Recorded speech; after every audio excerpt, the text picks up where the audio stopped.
Efésios, capítulo 5. Convido você a abrir sua Bíblia lá.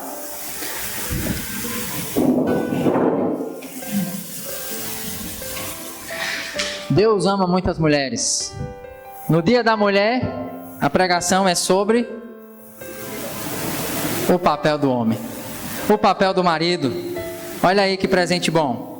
Domingo passado nós vimos em Efésios capítulo 5, do verso 22 ao 24, a ênfase de Paulo à igreja de Éfeso em que as mulheres devem ser submissas ao Senhor Jesus Cristo.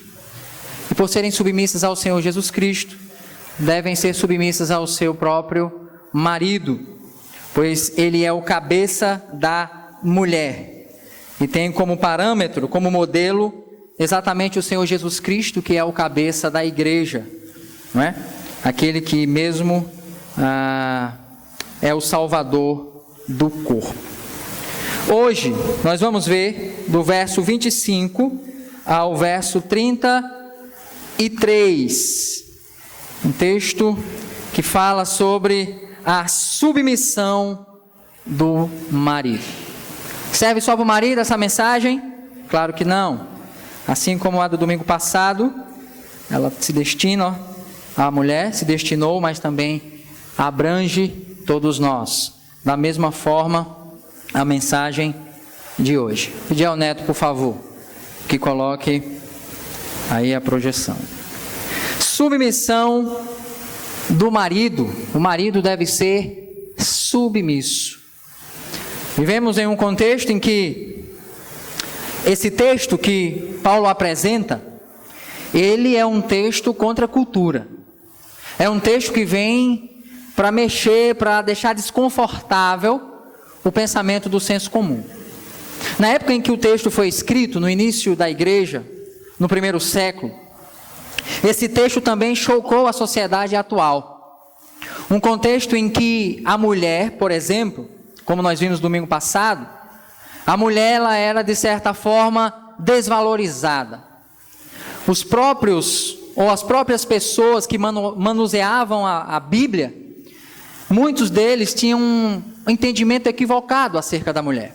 Os judeus, por exemplo, todos os dias, quando iam orar, eles agradeciam por não ser pagãos, escravos e mulher.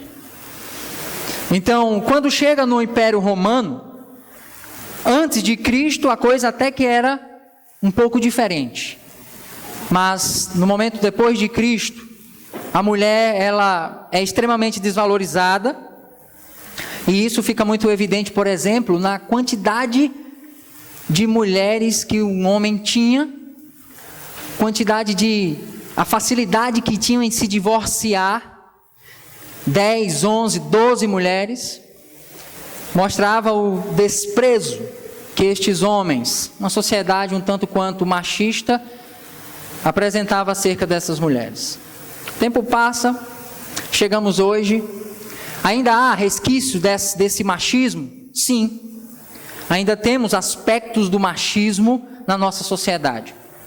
E de igual modo, ou tentando se igualar, nós também temos o movimento feminista, tentando agora então trazer uma nova ideia acerca exatamente de quem é a mulher, do seu valor, de como ela então é comparada ao próprio homem. E nós vimos que esta mulher, ela deve ser submissa antes de tudo ao Senhor Jesus Cristo.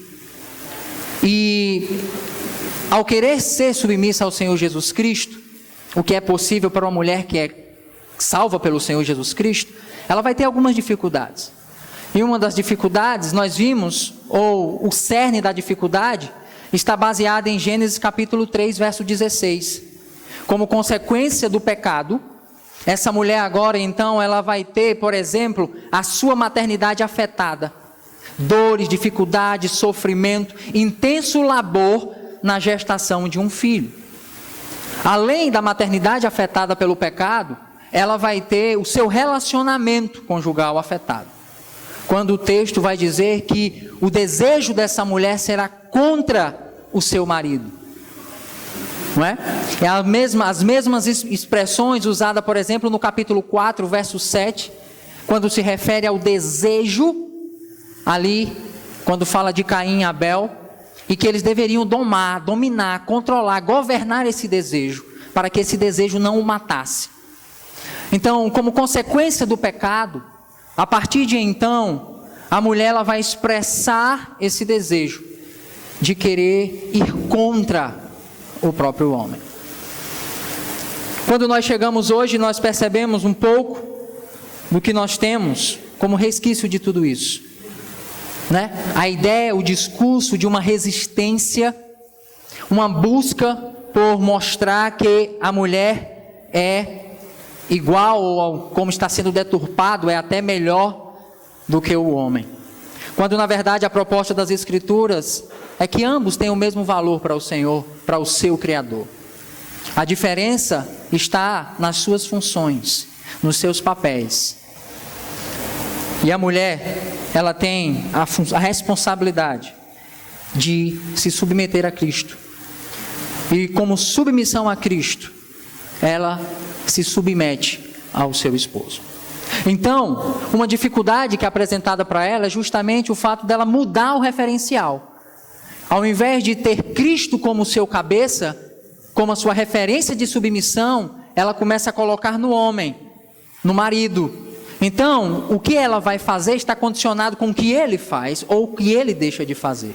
Se ele faz coisas boas, a reação é positiva. Se faz coisas ruins, a reação é negativa. Consequentemente, dessa deturpação de referencial, está o se colocar como referência. Porque quem vai acabar determinando o que é bom e ruim, acaba sendo ela mesma. Ela que vai acabar julgando os atos do homem, se é bom ou ruim, e aí vai acabar tomando ou fazendo julgamentos equivocados. E por fim, como já comecei dizendo, relacionado a Gênesis, vai querer aquilo que não é dela. A querer assumir um lugar que não é dela. Uma função que não foi dada a ela, e sim ao homem. Hoje, o texto se dirige de um modo específico ao marido, ao homem. E, enfaticamente, Paulo vai chamar este homem a uma submissão ao Senhor Jesus Cristo. Ele vai dizer no verso 25, ele começa assim: maridos, amai vossa mulher como também Cristo amou a igreja, a si mesmo se entregou por ela, para que a santificasse, tendo-a purificado por meio da lavagem de água pela palavra, para apresentar a si mesmo igreja gloriosa, sem mácula, nem ruga, nem coisa semelhante, porém santa e sem defeito. Assim também, os maridos devem amar a sua mulher, como ao próprio corpo. Quem ama a esposa, a si mesmo se ama, porque ninguém jamais odiou a própria carne, antes a alimenta e dela cuida, como também Cristo faz com a igreja, porque somos membros do seu corpo. Eis porque deixará o homem a seu pai e a sua mãe, e se unirá à sua mulher, e se tornarão os dois uma só carne. Grande é este mistério, mas eu me refiro a Cristo e à igreja. Não obstante vós, cada um de per si também ame a própria esposa, como a si mesmo, e a esposa respeite ao marido. Então, como nós já temos visto, nesse texto do verso 22 até o verso 33, Paulo está exemplificando uma forma ou formas de viver uma vida em submissão a Jesus Cristo. E ele começou exemplificando a submissão a Cristo, por meio do relacionamento conjugal. Da mulher, da esposa para o marido, e agora ele o faz do esposo para com a sua esposa, para com a sua mulher. E nós percebemos uma estrutura muito bem desenhada nesse texto que lemos. No verso 25 até o verso 27, a instrução de Paulo que os maridos devem amar a vossa mulher, como também Cristo amou a igreja. Quando chegamos no verso 28, ele diz: amem a sua mulher como você ama a si próprio. Como você ama o seu próprio corpo. Então, de certa forma, nós vamos nos deter aqui a um aspecto fundamental para o homem e para o esposo, que é o seu amor. É a forma como ele ama a sua mulher. A sujeição a Cristo, ela se aplica a todas as coisas, repito. Mas o viver do homem como marido, ele surge a partir de Cristo, a partir do Senhor. Alguns homens têm alimentado uma ideia de que o casamento é algo da esfera particular, é algo individual. É algo que não tem nenhuma conexão com a vida espiritual, que não tem nenhuma conexão, inclusive, com a vida da igreja ou com a própria igreja. E muitos homens têm se isolado, têm se afastado, têm se individualizado, porque ele pensa que a sua relação não tem nada a ver com a sua vida espiritual, e muito menos com a sua igreja. Talvez ele se isole por vergonha, talvez por medo, talvez por orgulho, ou talvez por ignorância bíblica. Por não saber que o seu casamento também é um ato de adoração. Também faz parte da sua vida espiritual. Então, se é um ato de adoração, ele deve ser considerado a partir de Cristo, a partir do Senhor. Nós já temos visto na carta de Paulo aos Efésios que Jesus Cristo é a centralidade do plano de Deus. Jesus Cristo é o nosso centro. A nossa vida só faz sentido por causa de Jesus. Volta comigo lá no capítulo 1 de Efésios e veja como tudo na nossa vida está sujeita a esse Senhor Jesus Cristo. E como Paulo já vem trabalhando isso de forma enfática, detalhada. Olha o que ele diz no capítulo 1, no verso 9 em diante. Desvendando-nos o mistério da sua vontade, segundo o seu beneplácito, que propusera em Cristo, de fazer convergir nele, na dispensação da plenitude dos tempos, todas as coisas, tanto as do céu como as da terra. Nele, digo, no qual fomos também feitos herança, predestinados segundo o propósito daquele que faz todas as coisas, conforme o conselho da sua vontade. Consegue notar a centralidade da pessoa de Cristo no plano projetado por Deus? Veja o capítulo 2, verso 14. Porque Ele é a nossa paz, o qual de ambos fez um, e tendo derribado a parede da separação, que estava no meio a inimizade, entre judeus e gentios, aboliu na sua carne a lei dos mandamentos, na forma de ordenanças, para que dos dois criasse em si mesmo um novo homem, fazendo a paz. E reconciliasse ambos em um só corpo com Deus, por intermédio da cruz, destruindo por ela a inimizade. E vindo evangelizou paz a vós outros que estáveis longe, e paz também aos que estavam perto, porque por ele ambos temos acesso ao Pai em um Espírito. A gente percebe Paulo trabalhando as pessoas da Trindade, mostrando a execução do projeto e tendo Cristo como a sua centralidade. É por isso que ele está chamando, a partir do capítulo 4, a igreja a viver de modo digno da sua vocação, a viver de modo digno da vocação que eles receberam do Senhor. Eles precisam responder a essa vocação, a esse chamado.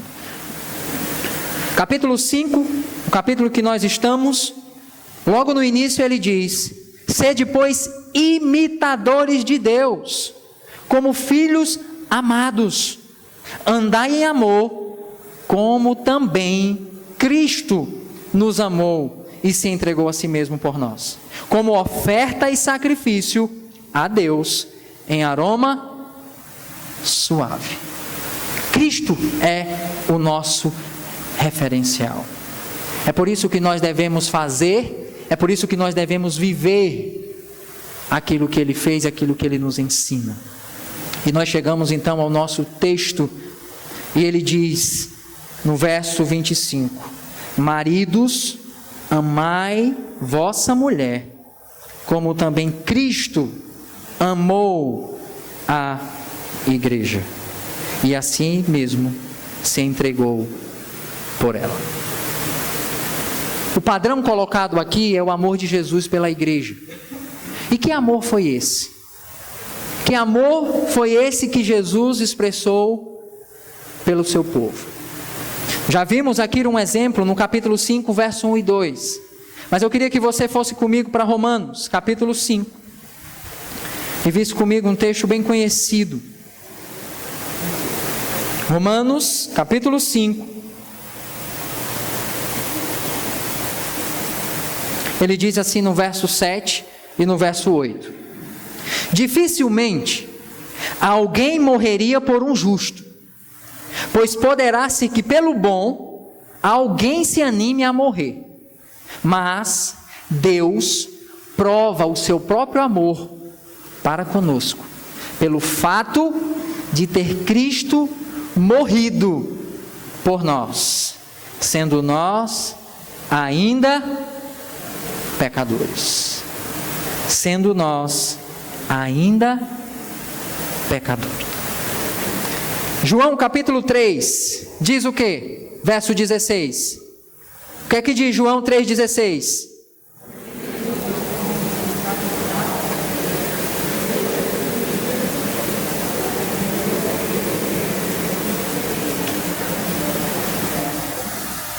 Porque Deus amou o mundo de tal maneira que deu o seu único filho, para que todo aquele que nele cresce não morresse, mas tivesse a vida eterna. É desse tipo de amor que Paulo está falando. É esse padrão, é essa referência que Paulo coloca aqui. Um amor de entrega, um amor de sacrifício, um amor de alguém que, um marido que olhou para sua noiva e viu todos os defeitos dela. Todos. E mesmo assim decidiu se relacionar. E mesmo assim assumiu essa aliança, esse compromisso precioso de se relacionar com essa noiva tão falha, tão cheia de defeitos. E é esse padrão que Paulo está estabelecendo aqui. E é por isso que ele diz: maridos, amem como Cristo amou a igreja. Agora, nós precisamos entender o que é amor, e um pouquinho mais à frente. O que é amor? Para muitos, amor é simplesmente um sentimento. À luz das Escrituras, a emoção faz parte do amor, mas ela não é o fundamento. O fundamento do amor vai além deste sentimento. O amor se resume em uma ação, em um verbo, em aquilo que é feito pelo outro, aquilo que se transforma numa ação. Nós temos, por exemplo,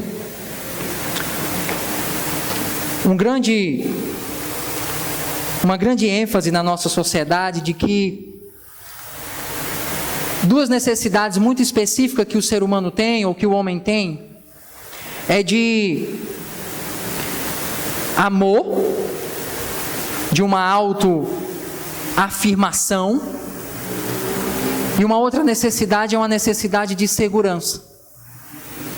Quando nós olhamos para esse texto, nós percebemos que as duas maiores ou duas grandes necessidades do homem não diz respeito a essa autoafirmação, a essa autoestima, mas sim ao fato de que ele deve amar a Deus e que ele deve amar o seu próximo como a si mesmo. Então, quando a gente olha para alguns textos do Novo Testamento, a gente percebe que amor não é simplesmente um sentimento. Quando você se casa, ou quando alguém chega e diz, eu vou me separar desta mulher, porque eu já não sinto mais amor por ela. Essa expressão ela não faz muito sentido à luz das Escrituras. Porque o que essa expressão à luz da Bíblia significa é: eu decidi que eu não quero mais sentir nada por essa pessoa. Porque o amor não é simplesmente o que ele sente. O amor é aquilo que ele faz. Veja comigo 1 Coríntios. Rapidamente. Capítulo 13.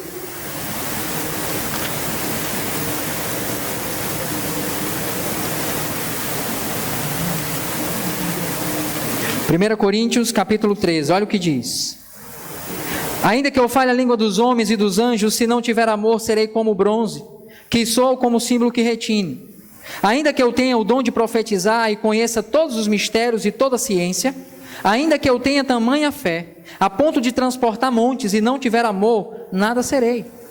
E ainda que eu distribua todos os meus bens entre os pobres, e ainda que eu entregue o meu próprio corpo para ser queimado, se não tiver amor, nada disso me aproveitará. O amor é paciente, benigno, não arde em ciúmes, não se ufana, não se ensoberbece, não se conduz inconvenientemente, não procura os seus interesses, não se exaspera, não se ressente do mal, não se alegra com a injustiça, mas regozija-se com a verdade. Tudo sofre, tudo crê, tudo espera, tudo suporta. O amor jamais acaba, mas havendo profecias desaparecerão, havendo línguas cessarão, havendo ciências passará. Porque em parte conhecemos e em parte profetizamos. Quando, porém, vier o que é perfeito, então o que é em parte será aniquilado. Quando eu era menino, falava como menino, sentia como menino, pensava como menino. Quando cheguei a ser homem, desisti das coisas próprias de menino. Porque agora vemos como em espelho, obscuramente. Então veremos face a face.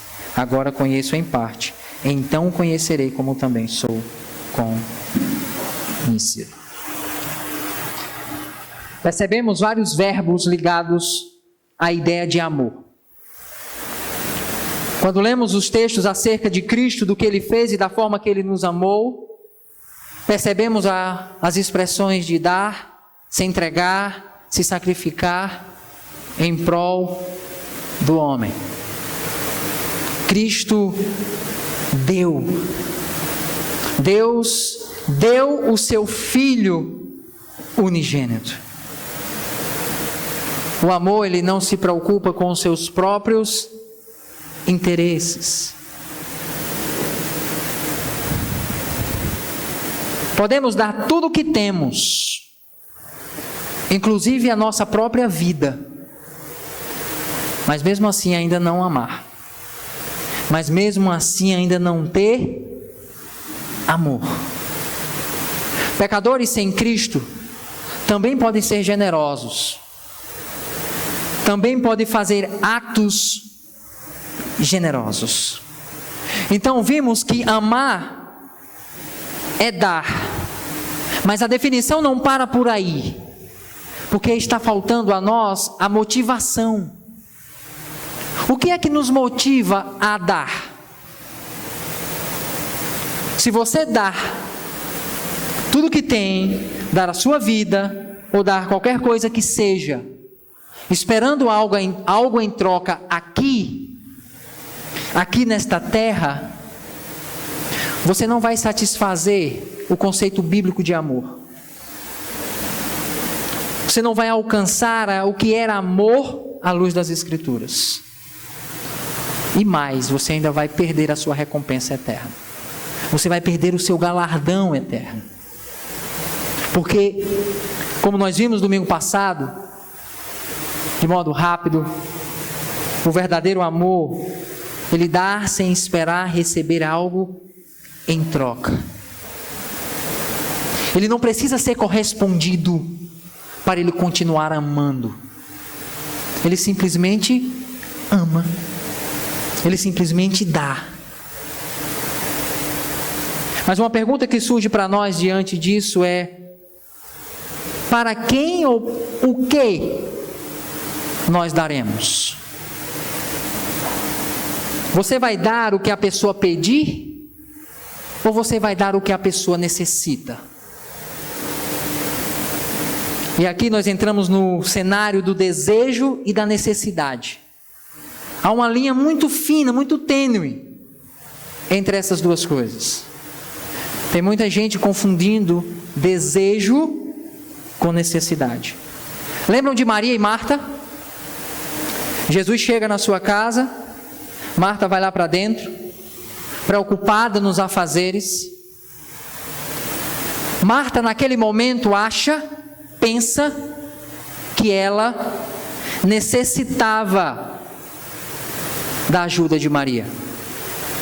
Quando na verdade Jesus Cristo chega para ela e diz: Marta, o que você precisa é estar sentada aqui aos meus pés, ouvindo a minha palavra. Que era exatamente o que Maria estava fazendo. Então, quando estamos falando de amor, que devemos doar, que devemos dar, que devemos entregar, não é simplesmente o que o outro deseja, mas sim o que ele precisa na perspectiva de Deus. O homem deve ou tem a necessidade de amar a Deus com toda a sua alma, com todo o seu ser, com todo o seu entendimento. E ele deve amar ao seu próximo como a si mesmo. Então amar é você dar ao outro o que ele necessita na perspectiva de Deus, sem esperar a recompensa aqui, sem esperar receber algo em troca aqui. Isto é amor. Se você entende amor como sentimento, então você vai achar e entender que o oposto de amor é ódio. Mas se você entende que amor, o fundamento do amor é uma ação, o oposto de amor vai ser o egoísmo. E aqui é um ponto que Paulo já vem batendo e já vem trabalhando de uma forma intensa para a igreja de Éfeso. Ele diz que a igreja não deve ter a mesma postura dos gentios, ou ter os pensamentos inúteis dos gentios que não têm a Cristo, que são egoístas, que só pensam em si mesmos, que são avarentos, arrogantes, egoístas, que só pensam em si. O egoísta, ele toma, ele quer para si. Ele não dá, ele não entrega, ele não sacrifica. Por isso que o oposto de amor na perspectiva bíblica é o egoísmo. E quando nós lembramos de Gênesis capítulo 3, quando nós lembramos do início de tudo, nós percebemos como o egoísmo é uma marca profunda na vida do homem marchado pelo pecado. Deus, quando relata, 2 capítulos depois, no capítulo 5, é dito que Adão teve um filho à sua semelhança. A semelhança daquele filho já é um pouco diferente da semelhança anterior. Porque ali é uma semelhança de alguém manchada pelo pecado. Alguém que tem toda uma carga da sua paternidade. Tem um egoísmo enraizado no seu coração. Nós homens, maridos, chamados a liderar, temos como principal rival nosso o egoísmo. Por isso nós precisamos responder a essa pergunta nessa noite. Somos uma pessoa que dá, ou temos sido mais um esposo, um marido, um homem que toma? Temos dado mais ou temos tomado mais? A submissão a Cristo tem que estar acima do nosso egoísmo. Tem que sufocar, tem que matar o egoísmo que habita em nós. E é por isso que ele diz: ame a sua mulher como Cristo amou a igreja, porque ele se entregou por ela. E quando ele continua descrevendo, ele diz que ele o fez para que ela fosse santificada. E aí ele usa uma expressão, ele diz: tendo-a purificado por meio da lavagem da água pela palavra. Quando Cristo o salva, ele purifica, ele nos purificou com o seu sangue.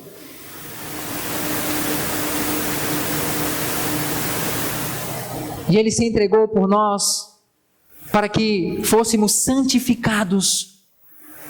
E ele está chamando o homem, que é o líder, que é o cabeça da mulher, a santificá-la, a ajudá-la a ser santificada.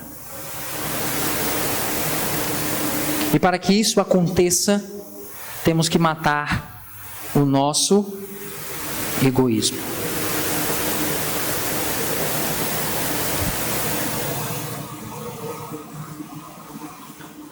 É muito interessante quando ele diz no verso 27, para apresentar a si mesmo igreja gloriosa, sem mácula, nem ruga, nem coisa semelhante, porém santa e sem defeito. A obediência ao Senhor vai render glórias a Ele, mas também vai trazer benefícios para nós. Jesus Cristo diz que o que Ele fez pela igreja foi para que ela mesma fosse apresentada a Ele sem mancha, sem mácula, sem ruga, sem defeito. E isso ia render louvores e glórias ao seu nome. Então, quando nós assumimos a nossa função, quando nos submetemos a Cristo como nosso cabeça, como nosso Senhor, e controlados pelo Espírito Santo, nós amamos a nossa esposa,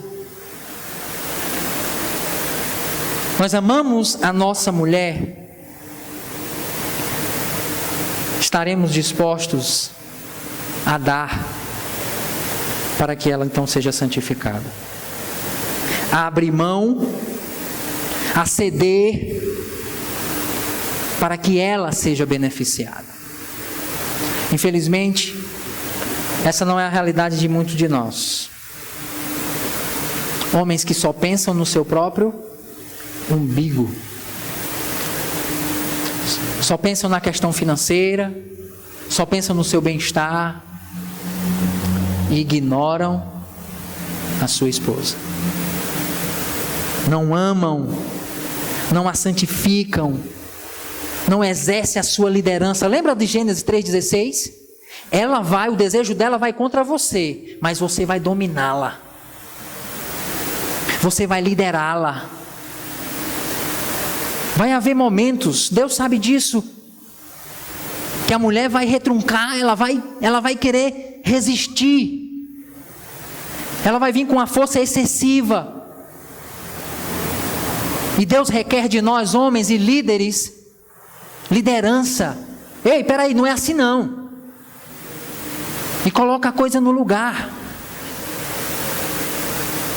Mas infelizmente, os homens têm se omitido da sua responsabilidade, vivendo de forma egoísta, pensando em si mesmo, não assumem a sua função, não lideram o seu lar, não são arcabouço para que a mulher seja santificada, não proporcionam um ambiente adequado. Pelo contrário, faz as suas atitudes e o seu comportamento a distancia ainda mais da palavra, distancia ainda mais de Deus, porque não tem um cabeça que lidera, que toma a frente, que chama a responsabilidade, que é uma referência espiritual. ele não ama, ele não se entrega. E aí alguns homens dizem, não, esse negócio de cuidar não é muito para homem não, é mais para mulher. A gente não tem muito essa noção do que é cuidar. Deixa eu me dar um exemplo para você. Um exemplo que eu vi no livro, achei bem interessante. Você está no lugar, corta seu dedo, está em casa lá, cortou seu dedo fazendo um serviço em casa. Qual é a sua primeira reação? Você corre logo para lavar. Lava, pressiona. Você tem o cuidado de pressionar para que o sangue seja estancado. Você tem o cuidado de ali logo depois você vai a um armário, procura um curativo. Você abre o selo daquele curativo. Você pega um spray com antisséptico para tentar tirar qualquer tipo de micróbio, alguma coisa que venha ali prejudicar. Você faz aquele curativo. Você sabe o que é cuidado. Você tem a noção de cuidado. O problema e a dificuldade é porque esse cuidado só tem uma direção: você mesmo. Mas o que Deus está propondo nesse texto é que os maridos devem amar a sua mulher. Ele deve cuidar da sua mulher, como Cristo cuidou da sua igreja, como Cristo amou a sua igreja. Em muitos momentos a gente percebe insensibilidade para as necessidades da mulher, fragilidades, necessidades reais. E a fragilidade não é no sentido de que ela é mais fraca ou menor do que o homem, mas porque ela foi criada mais sensível. E Pedro usa essa linguagem, a mulher mais frágil. Eu já usei essa ilustração para você. Quando você vai fazer a sua mudança, que você tem um objeto muito precioso, que você quer que ele seja protegido, que ele não se quebre porque ele é frágil, você coloca numa embalagem, você escreve um nome bem grande, frágil, cuidado. É exatamente isso. É tão precioso que há o aviso. Um cuidado redobrado com aquilo. E é esse cuidado que Paulo está chamando os homens aqui. Amem a sua esposa como Cristo amou a igreja. Quando chegamos no verso 28, ele diz: assim também os maridos devem amar a sua mulher como a si mesmo. Esse texto é muito deturpado, justamente nesse cenário da psicologia pop, onde o homem é o foco de tudo, o seu bem-estar, a sua sensação, o seu prazer é colocado como ponto central de tudo. Mas a ideia aqui do texto é que você deve amar a sua esposa ou a mulher com a mesma intensidade, com o mesmo zelo, com o mesmo ardor, com o mesmo cuidado que você tem para consigo mesmo. O mesmo esforço, a mesma intensidade que você faz para o seu bem-estar, você tem que fazer para ela. A mesma energia que você gasta para cuidar de si, você tem que fazer para cuidar dela. Você supre as suas necessidades, assim como você supre as suas. Nós conhecemos o conceito de cuidar. O problema é para onde nós estamos apontando este cuidado.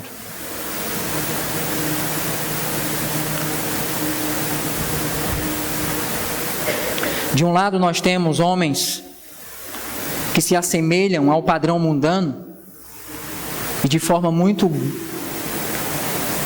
errada, grotesca, assumem um machismo antibíblico, desprezam, são insensíveis, não consideram a mulher e nem a sua sensibilidade. Por outro lado, nós temos homens fracos, omissos, indiferentes para com o seu papel e para com a sua função. Homens que não estão dispostos a se submeterem a Cristo. E por isso estão a anos-luz de uma submissão ou de um amor à sua mulher. Porque não há submissão a Cristo.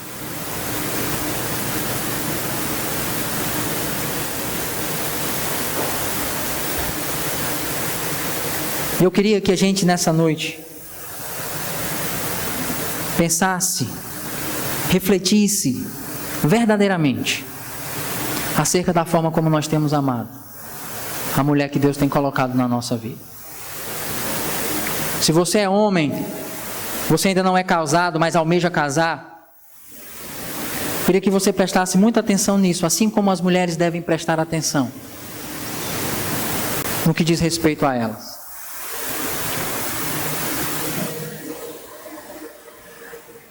Para entrar no casamento, você precisa se submeter a isso aqui. Porque se você não se submeter a isso aqui, é melhor que você fique solteiro. É muito, muito, muito melhor que você não se case.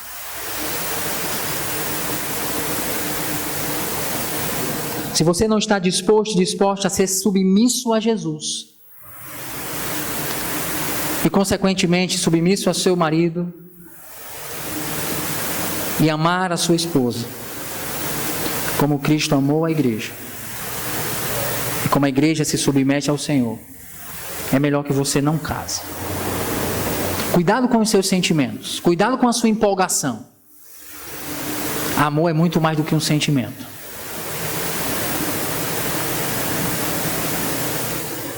Se você está casado, e por alguma razão você tem negligenciado a sua função, arrependa-se diante de Deus.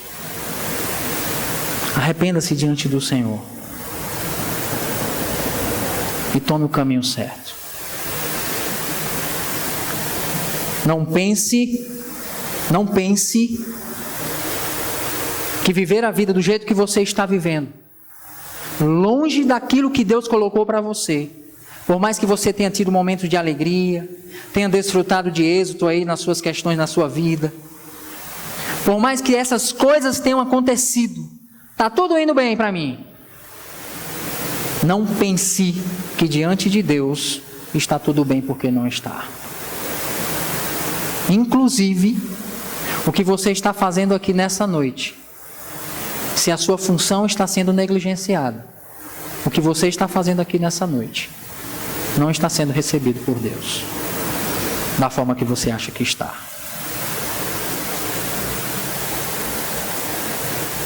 Toda a nossa vida é um ato de adoração. Toda a nossa vida deve ser espiritual.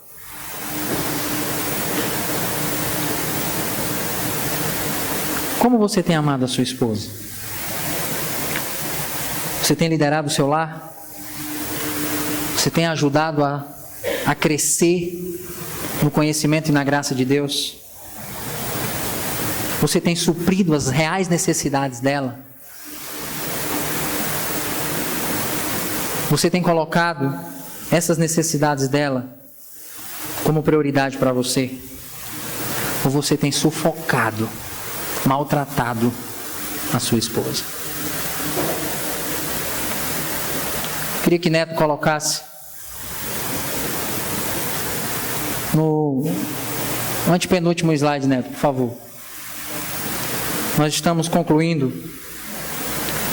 E eu queria que você... Pode passar. Aí. Eu queria que você pensasse nesse exemplo.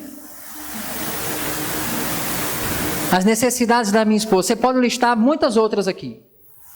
Tempo na palavra de Deus, tempo comigo, comida, abrigo, um sono suficiente e o que mais você desejar. E aqui desse lado, eu queria que você preenchesse com todos os recursos que Deus tem lhe dado para que você desenvolvesse e você suprisse as necessidades dela.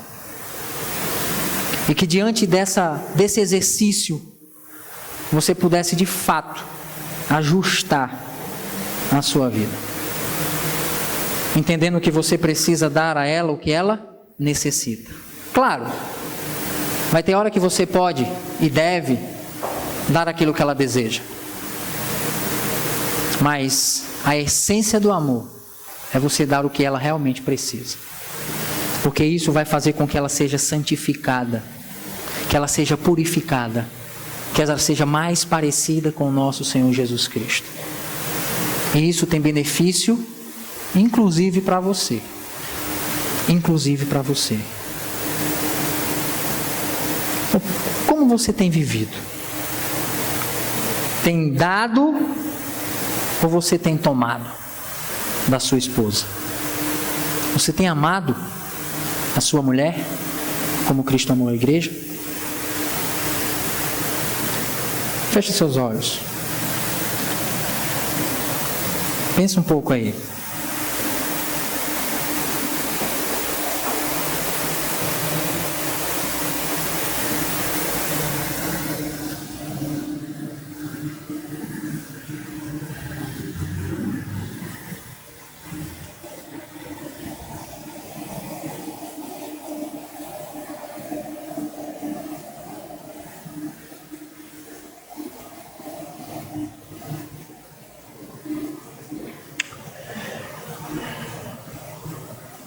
A submissão ao Senhor Jesus Cristo fortalece o controle do Espírito Santo na sua vida.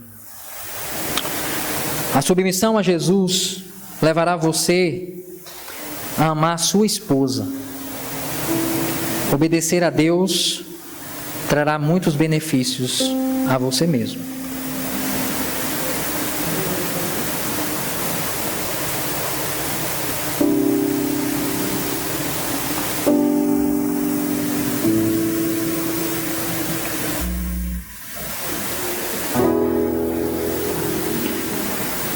Querido Deus,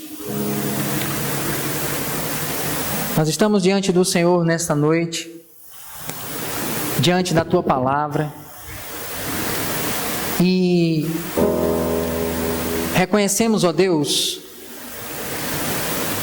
que temos falhado em muitos pontos. Em muitos pontos nós temos, como homem, nós temos então, ó Deus, falhado na nossa liderança, na nossa influência, no amor que temos dispensado aos nossos companheiros. Mas, acima de tudo, nós temos falhado nisso porque nós temos falhado na submissão ao Senhor. E é por isso que a nossa oração nessa noite é para que o Senhor, de uma forma muito específica, de muito profunda, o Senhor vem agir nos nossos corações, no coração de cada homem aqui, ó Deus. O Senhor sonda o coração de cada um de nós.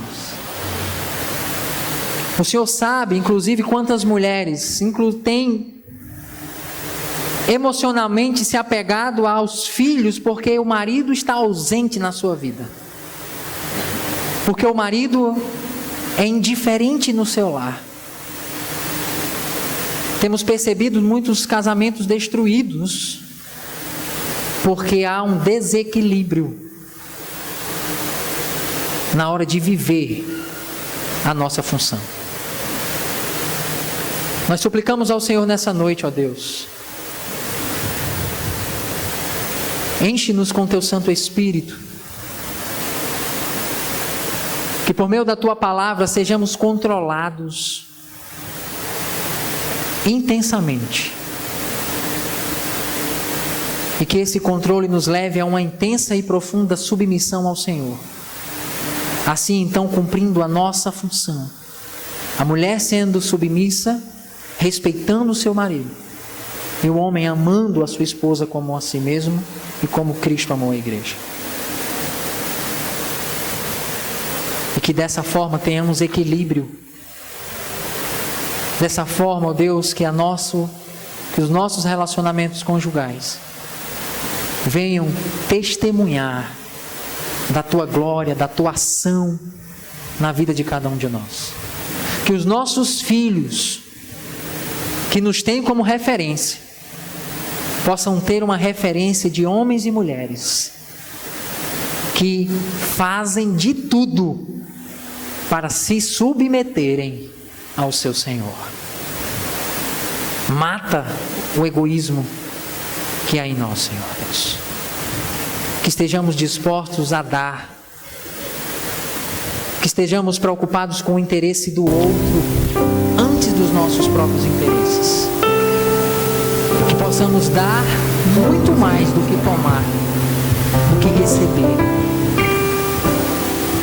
Tira toda a covardia de nós, ó Deus. Desperta aqueles que estão dormindo. Chacoalha aqueles que estão acomodados. Trabalha na nossa vida, ó Deus. Faz-nos enxergar os nossos erros. Muitos desses erros já vêm há muitos anos, massacrando, castigando, fazendo as nossas companheiras sofrerem, muitas vezes isoladas, caladas, e o que tem implicação direta na sua submissão.